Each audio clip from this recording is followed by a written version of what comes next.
Welcome guys to tutorial info channel. In front of me is ASUS ROG Phone 9 and in this video I am going to show you how to check Wi-Fi password on this device.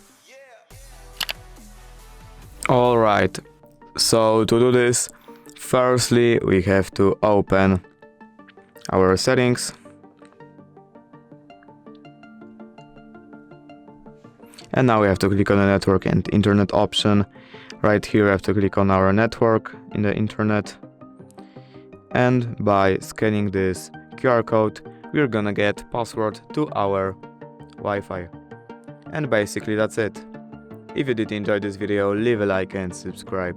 Thank you guys for watching. Bye!